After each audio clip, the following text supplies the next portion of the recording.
రావటం జరిగింది. డీజీపీ గారిని కలవడం కోసం వారిని మేము అపాయింట్మెంట్ అడిగాం ఫోన్లో. వారి పిఎన్ఓ గోవిందరావు గారు 4:35 వస్తే వారు మీతో కలుస్తారని, తరువాత వారు సెక్రటేరియట్కి వెళ్ళిపోతారని చెప్పారు. హుటాహుటిని బయలుదేరి 4:30 కూడా మేము అక్కడికి చేరుకున్నాం. చేరుకున్న తర్వాత ఏం జరిగింది అనేది నేను చివరిలో చెప్తాను. మేము ప్రధానంగా వారిని రిప్రజెంట్ చేయాలనుకుంటున్నటువంటి అంశాలు 2. ఒకటి, మాజీ శాసనసభ్యుడు మొన్న గన్నవరంలో వైఎస్ఆర్సీపీ అభ్యర్థిగా పోటీ చేసి ఓటమి పాలైనటువంటి వల్లభనేని వంశీని ఈరోజు ఉదయం తెల్లారుజామున బహుశా 6 గంటలకో 5 గంటలకో హైదరాబాదులో వారిని అరెస్ట్ చేసినట్టుగా మీడియా ద్వారా మాకు సమాచారం అందింది. ఆ తరువాత వారు అసలు ఎందుకు అరెస్ట్ చేశారో మాకు అర్థం కాలేదు.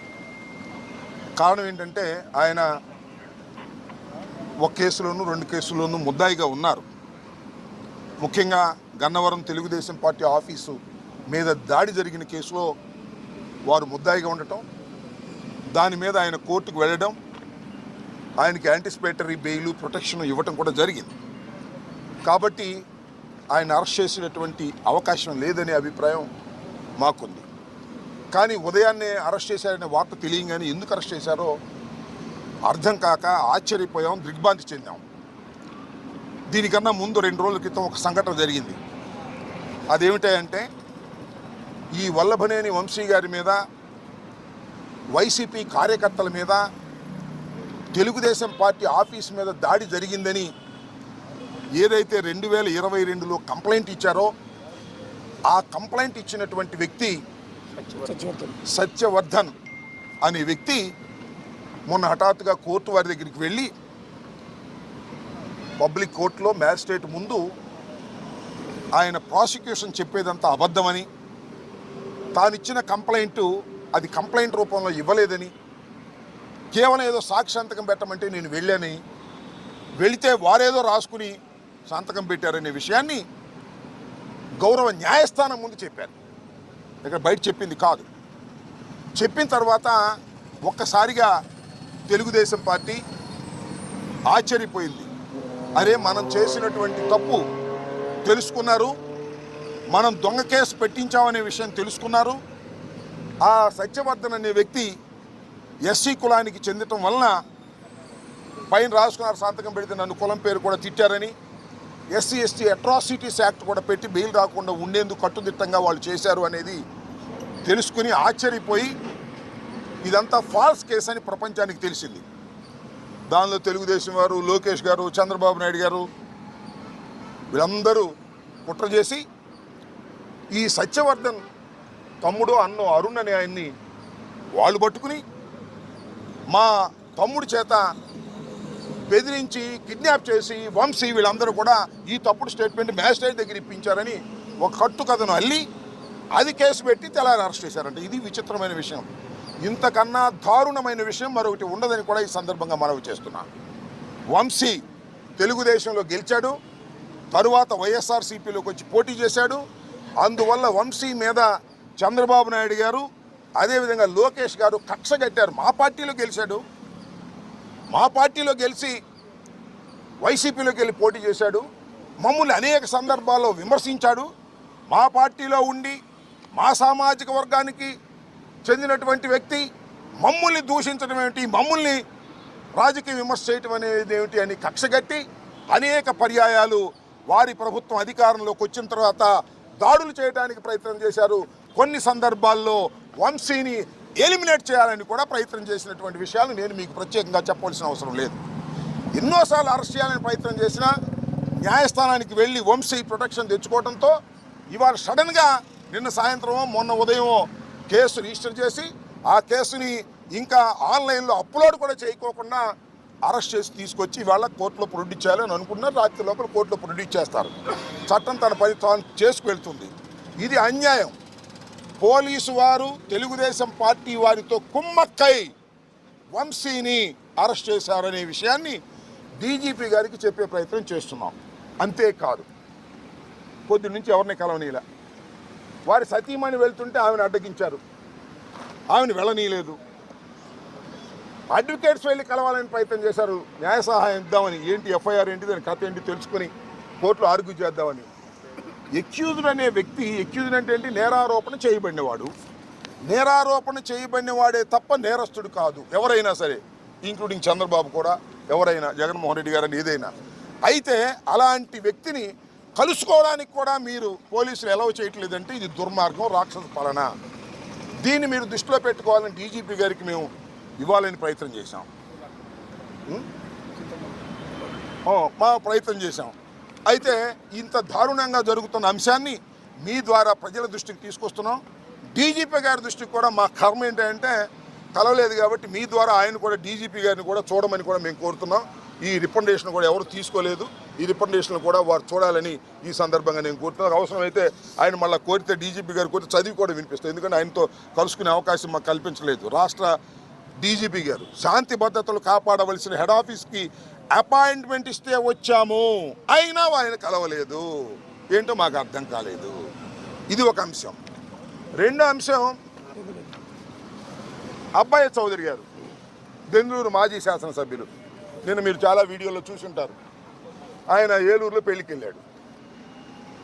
ఇప్పుడు ప్రజెంటు ఎమ్మెల్యే గారు చింతమనేని ప్రభాకర్ గారు, సరే ఆయన ఇంతకు ముందు కూడా శాసనసభ్యులు, ఆయన గురించి నేను ప్రత్యేకంగా చెప్పాల్సిన అవసరం, మీ అందరికీ తెలిసినటువంటి వ్యక్తి. ఆయన ఎంతో మంచివాడు అనేది.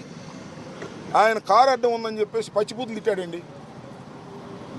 అబ్బాయి చౌదరి గారి డ్రైవర్ని పచ్చిబూతులు తిట్టాడు, మ్యాన్ హ్యాండిల్ చేసే ప్రయత్నం చేశాడు. ఆ పచ్చిబూతులన్నీ కూడా సోషల్ మీడియాలో చాలా బ్రహ్మాండంగా వైరల్ అవుతున్నాయి, చూడండి. ఆయన అబ్బాయి చౌదరి గారి మీద కేసు పెట్టి అరెస్ట్ చేయాలని ప్రయత్నం చేస్తారు, పోలీసులు దాన్ని సహకరిస్తున్నారు. ఇది అన్యాయం అండి. అబ్బాయి చౌదరి గారు కారు డ్రైవర్ని తిట్టాడు, అబ్బాయి చౌదరి మీద ఇష్టం వచ్చినట్టు మాట్లాడి ఆయన మీద కేసు పెట్టే ప్రయత్నం చేస్తున్నారు. ఇది అన్యాయం డీజీపీ గారు అని రెండవ రికమెండేషన్ ఇవ్వాలని మేము ప్రయత్నం చేశాం. ఇందాక నేను ఎక్కడో మా చింతమనేని ప్రభాకర్ గారు శాసనసభ్యులు వారిని చూస్తున్నా. అసలు నేను అలా తిట్టడానికి గల కారణం ఏంటో తెలుసా, నాకంత ఆవేశం తీసుకురావడానికి కారణం ఏంటో తెలుసా అని చెప్తున్నాడు ఆయన. ఎవడో నేరం చేసి ఎవరన్నా మర్డర్ చేస్తే నేను అసలు మర్డర్ చేయడానికి గల కారణం ఏంటో తెలుసా, అర్థం చేసుకోగలరా అంటే ఏం చెప్పాలి. నేరం చేశాడు, ఇష్టం వచ్చినట్టు తిట్టాడు, అన్యాయంగా అక్రమంగా ప్రవర్తన చేశాడు. కారు అడ్డం పెట్టినందుకేనంట. కారు దోవలో అడ్డం పెడతారు, సహజంగా మనం వెళ్తున్నప్పుడు కారు తప్పుకోమంటే తప్పుకుంటారు. ఈ రకంగా రౌడీయుధం చేసే పరిస్థితికి తెలుగుదేశం శాసనసభ్యులు వస్తున్నారు. దీనికి పోలీసులు సహకరిస్తున్నారు. అలా సహకరించడం తప్పు అని చెప్పేందుకు మేము డీజీపీ గారిని వాళ్ళు కలవాలనుకున్నాం మేమందరం. కానీ ఆయన కలవలేదు. ఆయన చట్టబద్ధంగా ఉన్నటువంటి వ్యక్తి కాబట్టి డీజీపీ గారు గౌరవనీయులు, ఐపీఎస్ ఆఫీసర్, మిమ్మల్ని కలవకపోయినా, మా రికమెండేషన్లు ఆయన తీసుకోకపోయినా ఆయన యాక్షన్ తీసుకుంటారు, ఈ ప్రెస్ చూస్తారు, ఈ మీడియా సమావేశం చూస్తారని నేను అనుకుంటున్నా. చూడకపోతే మా కర్మ, అది మేమేం చేయలేం. ఇక్కడ జరిగిన ఇంకొక విషయాన్ని కూడా చెప్పాలా. ఇవాళ మేము అప్పిరెడ్డి గారు మేమందరం కలిసి డీజీపీ గారిని కలవాలనుకున్నాం. డీజీపీ గారిని కలవాలనుకుని డీజీపీ గారి దగ్గర పిఎస్ గానో పిఏ గానో పనిచేస్తున్న గోవిందరావు గారికి ఫోన్ చేశాం. ఫోన్ చేస్తే ఇందాక నేను చెప్పినట్టుగా 4:35కి లోపు మీరు వస్తే ఆయన కలుస్తారు అన్నాం. మేము 4:30కి వచ్చి కూర్చున్నాం. పైన డీజీపీ గారు ఉన్నారు. అరగంట కూర్చున్న తర్వాత డీజీపీ గారు వెళ్ళిపోయారని చెప్పారు. వెళ్ళిపోయారు. సరే వెళ్ళిపోతే మేము ఏం చేయాలి, ఈ రికమెండేషన్ ఎవరికైనా ఇస్తామా అంటే ఎవరు తీసుకోలేదే, ఎవరు తీసుకోమన్నారు. నేను డీజీపీ గారు వెళ్ళిపోతే మేము ముందు అడిగి అపాయింట్మెంట్ తీసుకుని డీజీపీ గారి దగ్గరికి మేము వచ్చాం కదా. ఆయన బిజీగా ఉంటే ఉండదు, తప్పులేదు. తప్పు డీజీపీ గారు రాష్ట్ర శాంతి భద్రతలు కాపాడవలసినటువంటి ప్రధానమైన వ్యక్తి కాబట్టి బిజీగా ఉండొచ్చు. మాబోటి వాళ్ళని, అపోజిషన్లో ఉన్నటువంటి వాళ్ళని, మంత్రులుగా ఊడిపోయిన వాళ్ళని, ఎమ్మెల్యేలుగా ఊడిపోయిన వాళ్ళని కలవలేకపోవచ్చు ఆయన అంత బిజీగా ఉంటే. కలవకపోతే నా ఇన్ఫీరియర్ ఆఫీసర్ ఇంకో ఆఫీసర్కి ఇవ్వండి అని ఎండార్స్ చేయాలి కదా గౌరవంగా ప్రజాస్వామ్యంలో. అది కూడా లేదు. ఎవరైతే తీసుకుంటారంటే ఎవరు తీసుకోరన్నారు. చివరికి గోడకు అంటి చూద్దాం, ఇక్కడ అంటియడానికి వెళ్ళేదన్నారు. What is this? ఎంత దుర్మార్గంగా ఉంది ఈ పరిపాలన అడుగుతా ఉన్నా. చంద్రబాబు పరిపాలన దుర్మార్గంగా ఉంటే పర్లా, లోకేష్ పరిపాలన దుర్మార్గంగా ఉంటే పర్లా, లేదా హోంమంత్రి అనిత గారి పరిపాలన దుర్మార్గంగా ఉంటే పర్లా, డీజీపీ గారి పరిపాలన ఆయన పేరేంటి, హరీష్ కుమార్ గుప్తా గారి పరిపాలన కూడా ఇంత దుర్మార్గం ఉంటే ఎలాగంటున్నా? అయ్యా, తమరు ఐపీఎస్ ఆఫీసర్, మీరు శాంతి భద్రత కాపాడవలసిన వారు. రేపు ఏదైనా కోర్టులో అడిగితే మీరు సమాధానం చెప్పాలి, అనిత గారు సమాధానం చెప్పరు, లేదు లోకేష్ గారు వచ్చి సమాధానం చెప్పరు, ముఖ్యమంత్రి గారు సమాధానం చెప్పరు, హరీష్ గుప్తా గారు వచ్చి సమాధానం చెప్పాలి. Is most senior officer. గౌరవం లేకపోతే ఎలాగూ? మీరు ఈ రిప్రజెంటేషన్ తీసుకుని చిత్తుబుట్లో బారేస్తారో, మీరు పెట్టుకుని దాన్ని చదువుకొని ధర్మాలు ఆలోచిస్తారో వేరే అంశం. కనీసం తీసుకోవడానికి కూడా అంత బద్ధకం అయితే ఎలాగూ?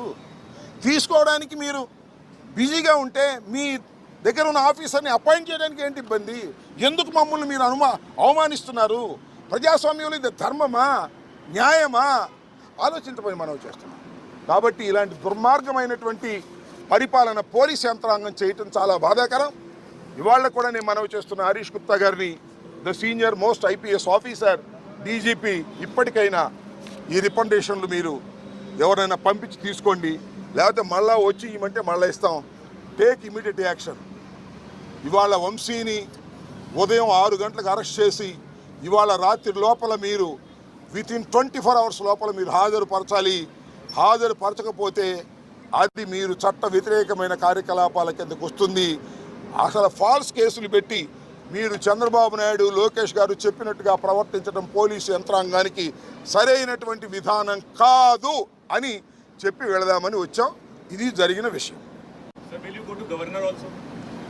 చూద్దాం, tomorrow will take decision. First of all he has to take representations. That is the duty of the police officer. If he is busy, he is appoint another person to take this. We are all politicians. One is an MLC. He is also an MLC. He is an ex-MLA. I am an ex-minister. What is this? This is a democracy. We came to the police headquarters with the appointment. I am pressing it. With the appointment we came here. But nobody is carrying it. What is this? అంటే నేను అనేది ఏంటంటే, police head క్వార్టర్లోనే ఇంత దారుణంగా ఉంటే ఇంకా చిన్న police స్టేషన్లో ఏముంటుంది చెప్పండి? This head quarter of the state. This is the situation in Andhra Pradesh. ఇది ఉన్న వాస్తవం. ఇదే విషయాన్ని చెప్తున్నాం. వంశీ మీద కుట్ర చేసి కేసులు పెడుతున్నారు. మీకు రాజకీయ కక్ష ఉంది వంశీ మీద. వంశీ మిమ్మల్ని చాలాసార్లు విమర్శించాడు, మీరు కూడా విమర్శించండి. వంశీ మీ పార్టీలో గెలిచి మా పార్టీతో పోటీ చేశాడు, మీకు కక్ష ఉంది, ఉండేయండి. అరే మా పార్టీలో గెలిచి మీ పార్టీలో చేరిన వాళ్ళకి మంత్రులు ఇచ్చారు కదా స్వామి మీరు, ఇద్దరికి మీ పార్టీలో గెలిచిన వాళ్ళకి. మీ సామాజిక వర్గం అయితే మా పార్టీలో ఉండకూడదా? మిమ్మల్ని విమర్శించకూడదా? అప్పుడు ఏమైంది? కొడాలి నాని సంగతి కూడా చూస్తూ ఉంటున్నారంట. చూద్దాం. ప్రజాస్వామ్యంలో అన్నీ నోట్ చేసుకునే ఉంటారు, అన్ని బాకీలు తీరుస్తారని కూడా నేను మనవి చేస్తున్నా. చాలా దుర్మార్గంగా వ్యవహరిస్తున్నారు పోలీస్ యంత్రాంగం. ఇప్పటికైనా సరి చేసుకోవాలని డీజీపీ గారు హరీష్ గుప్తా గారిని మీ మీడియా ద్వారా నేను I'm requesting them. Thank you.